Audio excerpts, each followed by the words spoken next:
Alors nous allons passer donc à encore une pépite. Une pépite, parce que bon, il fallait changer un peu, parce que bon, l'aéroportuaire, la logistique, tout ce qui est industriel, je crois que bon, c'est un petit peu la vie du territoire. Non, non, Elisabeth.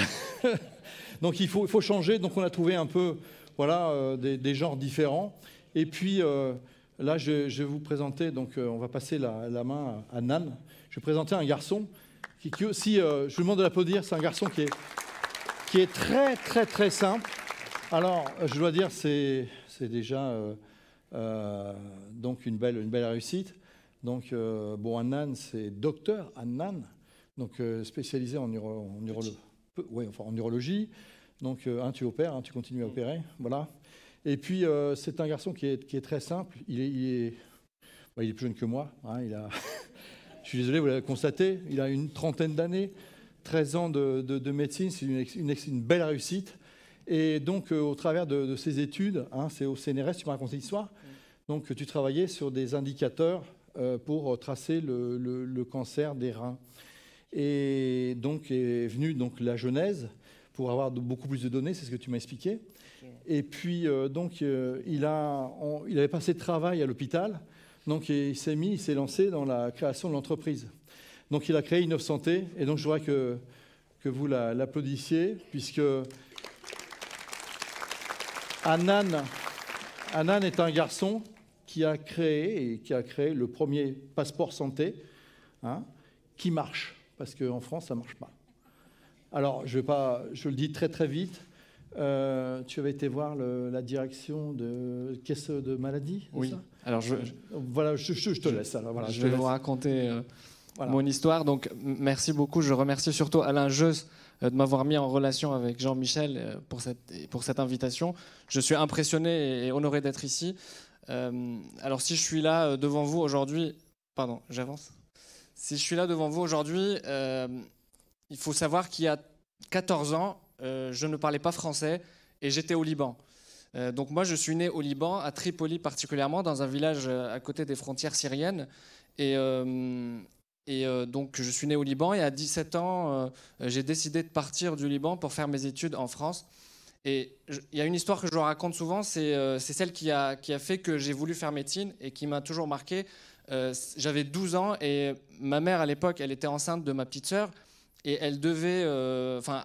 vers la fin de sa grossesse, bon, après, quand j'ai fait mes études, j'ai compris que c'est quelque chose qui peut arriver, mais elle a eu une hémorragie assez importante et on est allé, c'était mon père qui conduisait, on est allé à l'hôpital le plus proche et l'accès aux urgences nous a été refusé à ce moment-là parce qu'il fallait passer par le bureau des entrées, prouver notre capacité de payer.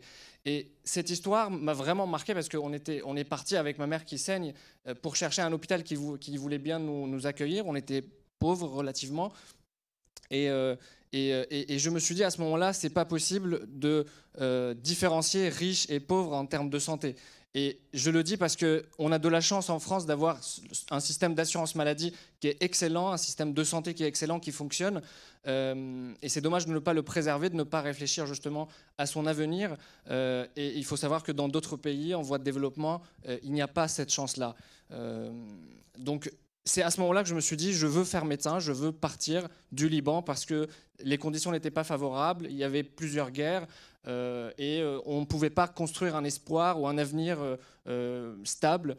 Et donc, je me suis renseigné, on m'a dit, la France, c'est le meilleur système de santé au monde. Et donc, je me suis dirigé vers la France, donc j'ai envoyé mon dossier, j'ai été accepté à Marseille et je suis arrivé à Marseille en 2004. Alors, je suis désolé, j'ai vraiment rien préparé. Tu m'as dit, Jean-Michel, de parler spontanément, donc je raconte mon parcours. Et donc en 2004, j'arrive à Marseille et donc j'entame des études de médecine, j'apprends le français. Donc à ce moment-là, quand je suis arrivé, il y a aussi une petite histoire que je raconte souvent, c'est que quand on arrive, on n'a donc que le visa étudiant, on n'a pas de carte de séjour et la clé, c'est la carte de séjour pour avoir accès à tout. Et comme on n'a pas de carte de séjour pendant 2 ou 3 mois, c'est le temps d'avoir la carte de séjour, ben, on n'a pas accès à des chambres universitaires.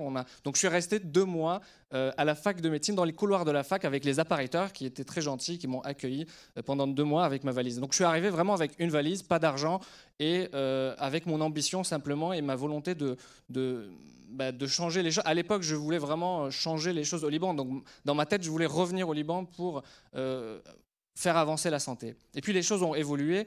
J'ai fait donc médecine, j'ai réussi le concours de l'internat et je suis parti à Reims pour faire chirurgie urologique.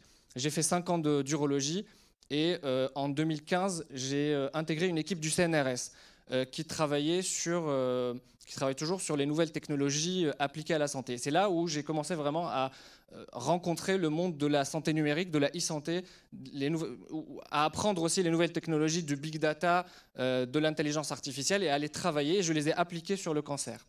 Donc particulièrement, dans ma spécialité, c'était le cancer du rein. Et donc, en fait, il y a une particularité dans le cancer du rein, c'est que les patients, donc, on leur retire le rein quand il y a un cancer ou une partie du rein, et on les surveille pendant 5 ans. Donc ça, c'est les standards internationaux, on fait une surveillance pendant 5 ans. Mais je me suis rendu compte, durant ma pratique, qu'il y a des patients qui reviennent nous voir après l'arrêt de la surveillance, donc à 6 ans, 7 ans, voire 10 ou 15 ans, avec ce qu'on appelle des métastases. Pour ceux qui savent ce que c'est, donc c'est une progression secondaire du cancer, une évolution, une propagation du cancer. Et c'est là où je me suis dit, avec ces nouvelles technologies-là, on devrait être capable quand même de faire de la prédiction. On en parle souvent, pourquoi pas en cancer, donc de prédire l'évolution du cancer. Mais pour faire de la médecine prédictive, il fallait faire du big data, il fallait avoir des données massives sur lesquelles on peut travailler, on peut faire des analyses. Et c'est là où j'ai vu les limites du système français, justement, qui est excellent en termes de soins, mais en termes de médecine prédictive, préventive, personnalisée et de précision, on est tellement en retard.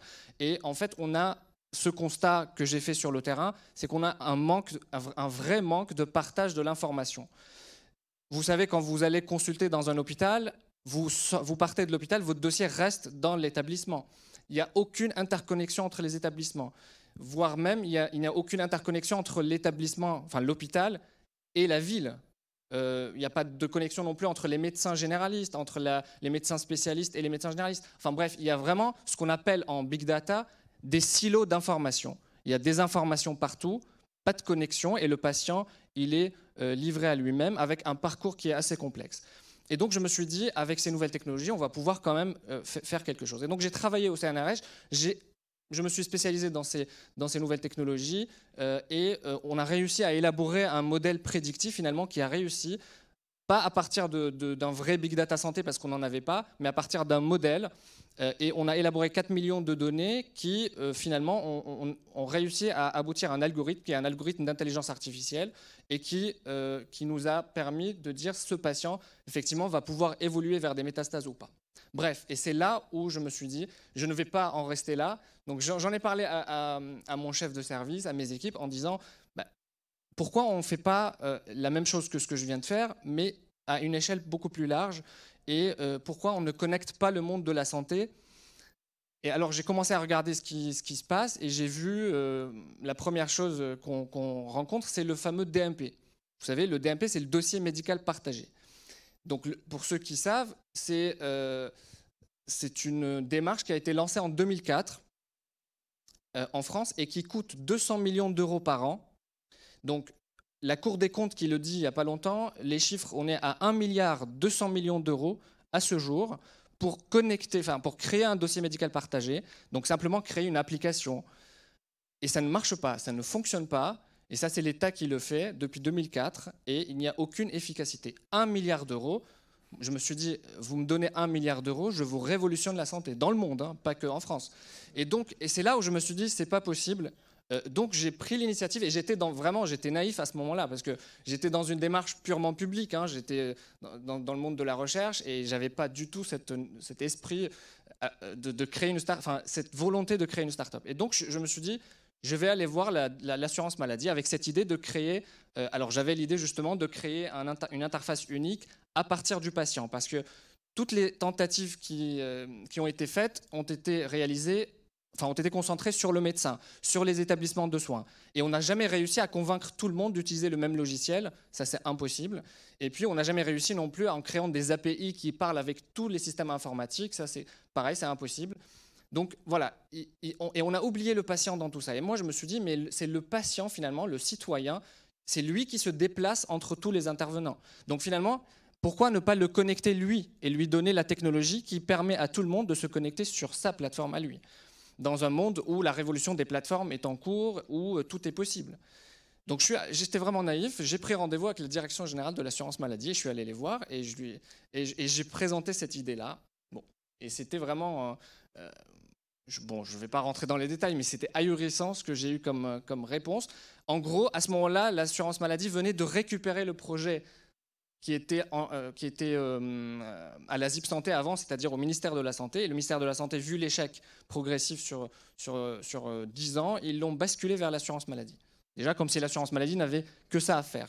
Et donc, au niveau de la sécurité sociale, on me dit non, mais c'est très bien, c'est une très bonne idée, mais quand on arrive, bien sûr, avec rien derrière, qu'une personne face à l'assurance maladie, on m'a dit, en gros, on ne peut pas, financièrement parlant, lâcher le DMP qui a coûté 1 milliard d'euros, donc il faut qu'on continue à creuser l'échec.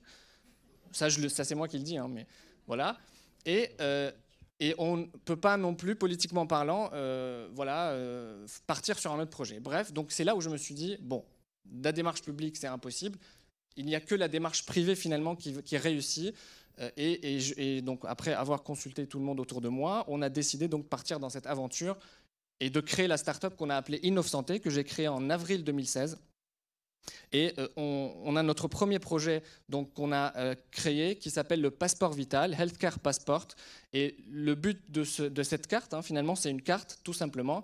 C'est inspiré de la carte vitale, finalement. La carte vitale, vous savez, chacun a une carte vitale, mais qui permet simplement d'accéder à des données administratives et au remboursement. Mais elle ne permet en aucun cas de connecter le dossier médical ou de partager de l'information en santé. Et donc, l'idée était d'utiliser la blockchain. Et donc, on a utilisé une matrice de blockchain, pour ceux qui savent, pour interconnecter, en tout cas numériser toute la chaîne de soins sur une seule interface et la donner aux patients. Donc, finalement, c'est le citoyen qui vient avec cette carte, qui est une carte connectée à un cloud santé, qui est sécurisée, hébergée par le ministère de la Santé, et donc qui présente sa carte à son intervenant. Et l'intervenant, peu importe quel intervenant, ça peut être la pharmacie, l'infirmière à domicile, l'hôpital et n'importe où dans le monde, peut se connecter sur le même cloud santé, sur la même plateforme où il y a tout, et on numérise la chaîne de soins de cette façon et on crée du big data, on partage l'information à travers le patient. Bien sûr, le but secondaire, c'est d'avoir des données massives, anonymisées, et qu'on met à disposition de la recherche médicale pour pouvoir aboutir à ce qu'on appelle les 5 P, c'est-à-dire la médecine prédictive, préventive, personnalisée, de précision. Et donc ça, c'est vraiment la révolution actuelle. Moi, je donne toujours l'exemple de l'iPhone.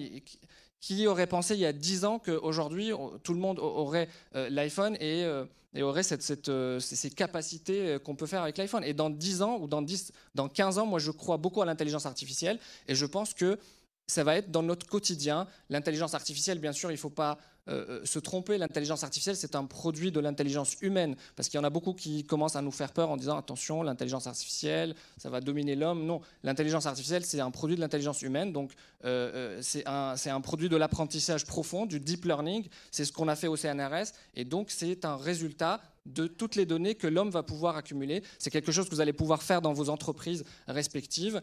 Voilà, la valeur, elle est là. Et donc, j'ai créé l'entreprise en avril 2016.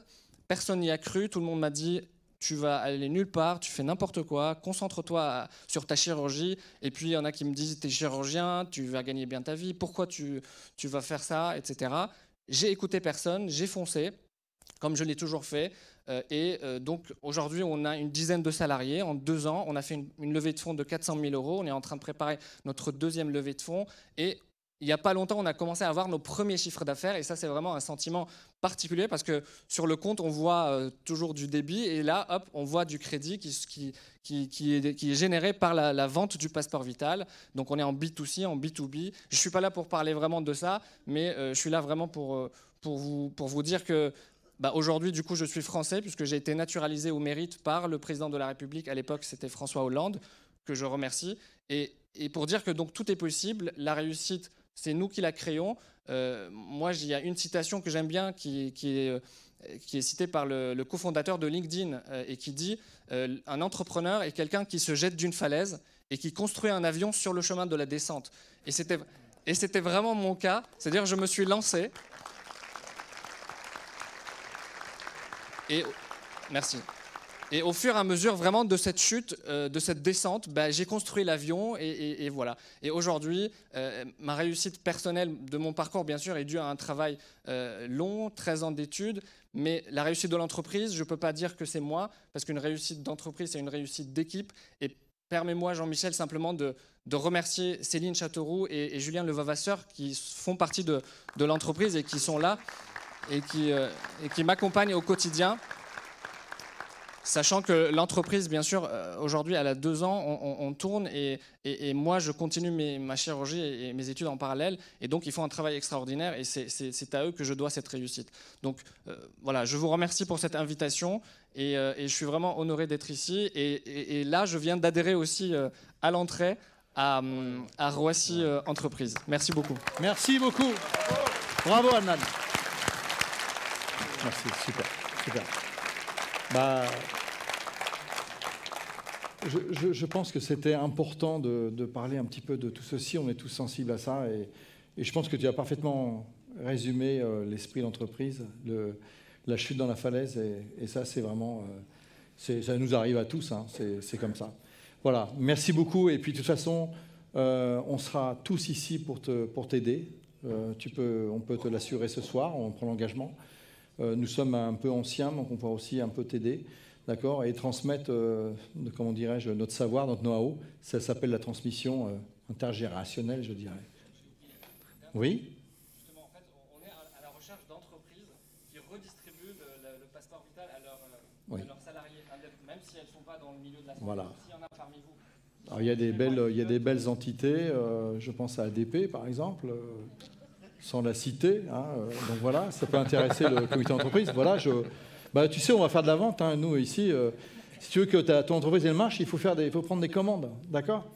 Donc, Elisabeth, si tu pourras te mettre en relation avec Adnan, d'accord. Donc voilà. Et puis dans la soirée, il y en a d'autres qui de toute façon qui viendront. Et puis il y a aussi les assurances aussi. On a des assureurs qui sont présents ici, d'accord. Donc ça peut être aussi intéressant. Mais t'inquiète pas, ici. Tout le monde est lié, tout le monde travaille ensemble. Voilà, on va t'aider. Je t'en prie. Merci, Adnan. Alors,